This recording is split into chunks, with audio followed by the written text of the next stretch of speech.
Syria நாட்டின் தலைமையை மக்களே முடிவு செய்யும் வகையில் சுதந்திரமான தேர்தலை நடத்த வேண்டும் என கிளர்ச்சியாளர்களுக்கு பிரதமர் முகமது காஜி அல் ஜலாலி வலியுறுத்தியுள்ளார்.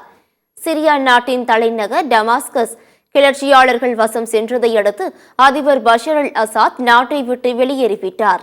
பஷர் அல் அசாத்தின் 24 ஆண்டுகால ஆட்சி முடிவுக்கு வந்ததாக கிளர்ச்சியாளர்கள் படை அறிவித்தது. இதனிடையே கிளர்ச்சி படை தலைவர் அபு முகமது அல் ஜுலானியை பிரதமர் முகமது காஜி அல் ஜலாலி தொடர்பு கொண்டு பேசியுள்ளார்.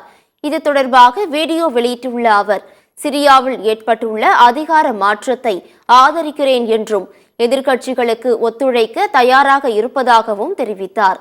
கிளர்ச்சியாளர்களிடம் நாட்டை ஒப்படைக்க தயார் என்று கூறிய பிரதமர் முகமது காஜி அல் ஜலாலி, சிரியா நாட்டின் தலைமையை மக்களே முடிவு செய்யும் வகையில் சுதந்திரமான தேர்தலை நடத்த வேண்டும் என்று அழைப்பு விடுத்துள்ளார்.